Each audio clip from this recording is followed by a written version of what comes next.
Hello, everyone. My name is Alicia Jackson, licensed professional counselor, and today we're going to talk about the movie Encanto and the parallels between the movie and what we see in the African American family. So, before we get started, please subscribe to the channel. Please like the video as we're trying to get to 1,000 subscribers. That's the goal. So please subscribe to the channel and like the video. Help me out. Thanks so much. Now let's get into it. So you might be saying to yourself, okay, Alicia, this is a far reach. How does Encanto really even have anything to do with the African American family? Well, I want to give you some history about the movie and the historical factors that are hypothesized about the reason why the family had to escape their home and were given this miracle. So the movie is based in Colombia, and it is hypothesized that Abuela and her husband had to flee their home due to the Thousand Days War that took place in 1899 and 1902, and the conflict that occurred at that time, the war caused displacement of thousands of families, as well as the death of over 100,000 people, which was about 2/3 of the Colombian population at that time. And so we see how that traumatic event impacted Abuela and how it impacted her family. Some people, and I understand why. Some people blame Abuela for the dysfunction in her family. I do feel that she is definitely a part of it, and of course, needs to be held accountable. We see that she definitely took accountability for her role and how she processed her trauma and passed down those same type of protectors to her children and her children's children. And so we see that truly societal, or what we would call cultural burdens that were carried by the people who experience racial injustices and oppression impact how they parent their children and relate with one another. So there are prices that we pay when we misinterpret the burdens that we carry, and making the people and blaming the people for their burdens, and instead of the systems of oppression that cause the burdens and cause the trauma to begin with. Again, not saying she's not accountable, not saying that she doesn't need to take acknowledgement of how she showed up for herself, for her children and her grandchildren, and at the same time trying to protect her family and trying to do what she felt was best, and lost sight of how her family wasn't being impacted by how she was showing up as a grandmother.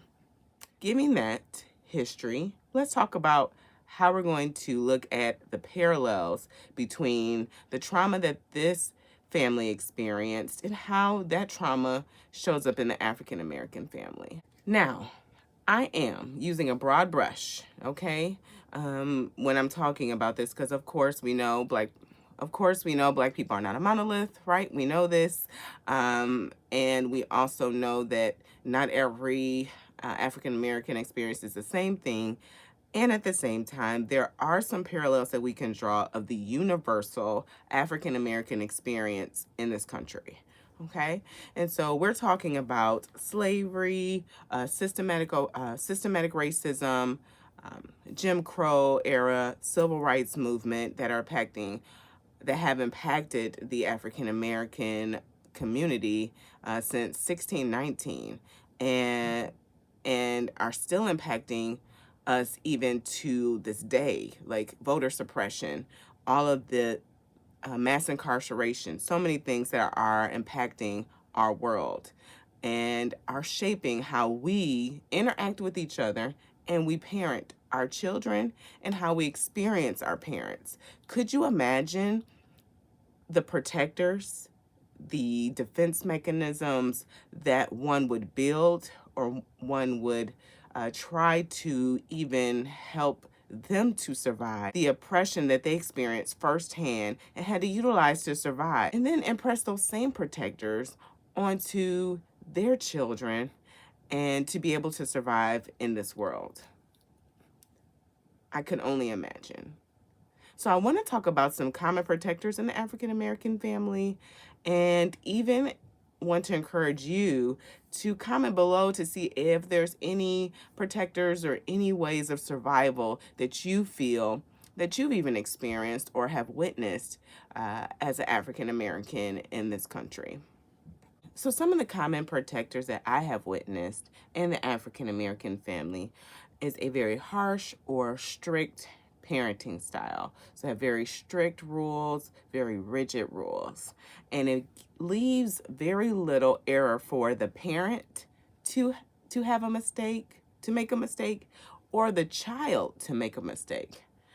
So it creates this dynamic where the child is feeling like every single thing that they do is reflective of the parents, who the parent is, and the success of this parent-child relationship. It puts pressure on the parent to make the right decision at all times, to mold this child. So if the child does not for whatever reason flourish in the expectation of the parent or society, then that is a direct reflection of the parent. And so it creates this very harsh and strict dynamic that's very very shame based. The parent feels shame, and the child feels shame. And where we see why this harsh parenting, very strict parenting style comes about from I believe, two different factors. African Americans had to experience a very harsh and belittling work environment, for a lack of a better term, during slavery and during sharecropping. They were ridiculed, and so a part of what they experienced definitely was imprinted in them. And also, another reason I believe that this harsh parenting, strict parenting style did come about is to a way of survival, because parents wanted to make sure that their children were safe. And while other children who were white were able to maybe go into a store and be able to take something that wasn't theirs and be able to, be smacked on the hand and say, kids nowadays, kids will be kids. But African American children were not given that same grace, and could be punished to death, or even sentenced to harsh punishment. As we see even with Emmett Till, who whistled at a white woman, was tortured and killed because he whistled supposedly at a white woman, or it was alleged that that happened. And so we see that the harsh parenting was a way that parents used to keep their children safe. But we also see how it creates this negative tension between the parent and child, doesn't allow for grace for either side, and definitely makes the child feel unloved and like nothing they do is going to be good enough. And we see this in the case between Abuela and Mirabel. The next common protector that we see in the African American family is secrets.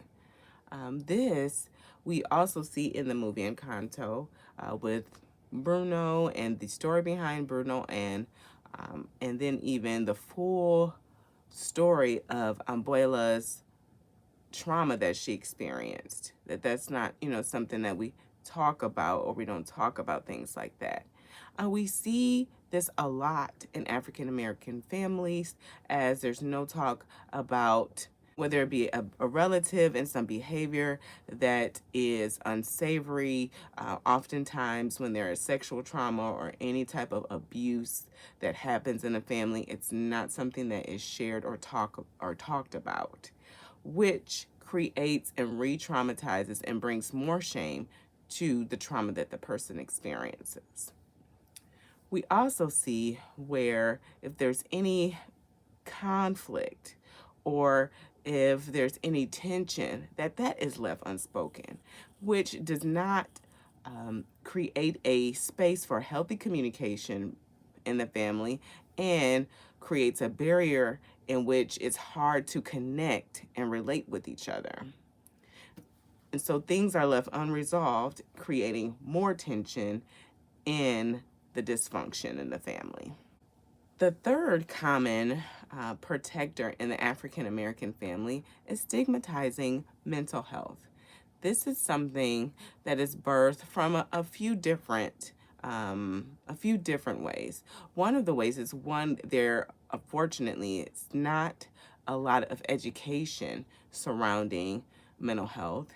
And because of the two first factors that we talked about that were very shame based, that is the lens, unfortunately, that is perpetuated through the African American family of mental illness, as it viewed as something is wrong, that the parent must not be parenting their child properly, and that is why they have this mental illness, that that child is bad, and that they may need more punishments in order to be a functioning or normal child. So there's a lot of stigma regarding that, and it's not a direct reflection of poor parenting or parenting style. There are times, of course, where trauma can lead to dysfunction in the parent-child relationship. But oftentimes, most mental illness, especially ones that are biologically based, are happening at birth. And so the child is given the resources and support that they need in order to function and to the best of their abilities. And then they're often given more shame because they can't reach this level of expectation because of their mental illness or disabilities. And it just creates the shame cycle keeping going further and further. And it creates this huge lack of understanding because the parents not understanding their child because they may not have the knowledge of the mental health or mental illness.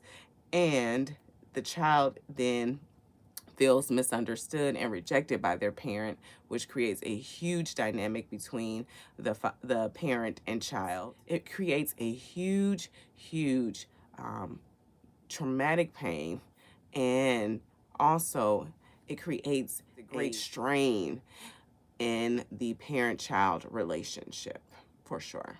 The fourth common protector in the African American family, and we've heard about this, is the strong Black woman and the numb Black man exterior that we see oftentimes. Women are given this title of strength in the African American community because of all the things that they have to persevere in order to just live everyday life. They are experiencing systematic racism. They are experiencing their different family dynamics and the things that they experience at the hand of either their parents or their loved ones, empowering through anyway. And having that on their back as they're continuing to just do everyday life of working, taking care of their children, mothering, and connecting with others. Unfortunately, puts a lot of pressure on Black women to, one, endure things that aren't necessary for them to endure, and two, creates this lens that people see Black women, that they are strong and they can take pain because of the things that they've experienced and endured in their life. And it creates a place where they don't have empathy from the people that they need empathy from. They don't get the validation because, hey, you're a Black woman and you can endure all these things. You can go through all these things seamlessly and be this pillar of strength for your family and for yourself at the same time. We also see where this numb Black male comes out, this very emotionless Black man. Black men specifically are not allowed to have any emotions, are not allowed to smile. I don't know if you've ever noticed where you see pictures of social media where Black men, specifically from a younger generation, they don't smile in their pictures because that is seen as a form of weakness. Any emotion outside of anger is viewed as a weakness. Well, this dynamic of the strong Black woman and the numb Black man creates huge tension in their relationships, as the woman's always wanting a man to be emotionally available and to be present with her, and a man feels that if he is emotionally present with his wife or partner or mother or daughter, that he is viewed as weak. And this creates dynamics in relationships where men are angry and oftentimes having their voice left unheard and not being able to have healthy communication and to be able to sit in the seat of their emotions, to be able to be present with their emotions, to be able to communicate their emotions and to be heard. And it often leads to verbally aggressive interactions or even abusive reactions because of these dynamics. Now, as I talked about these protectors, of course, none of them are we responsible for, not one. These are all ways that we had to survive through oppression and still systematic racism to be able to take care of ourselves and take care of our families. And so, how do we? Let's talk about that. How do we begin to allow Black men to have a voice, state their emotions, not judge their tears, not make memes about their tears? How do we begin to allow women to be vulnerable, to have a safe space, to be each other's safe space? How do we get there? I've seen so many discussions about this gender war that happens where Black men are doing this and Black women are doing this, and high value male and all of these things. It's a bit sometimes disheartening because we're blaming ourselves for something that has been upon our people for so long. And I understand that we are definitely accountable for our own stuff and how we show up.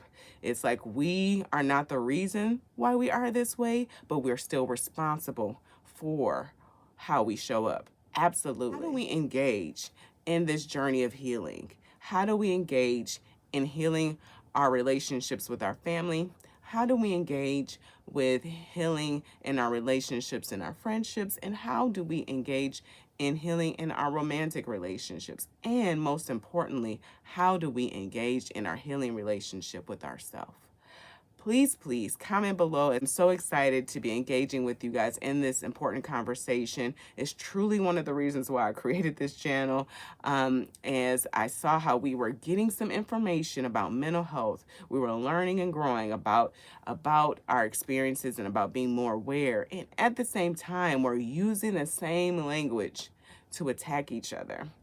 And I know that it's coming from a place that maybe identifies with the character Mirabelle, that identifies with the character Louisa, that identifies with Isabella, right? These the protectors that we had to put on of being strong, of being perfect, of being the hero and saving the family.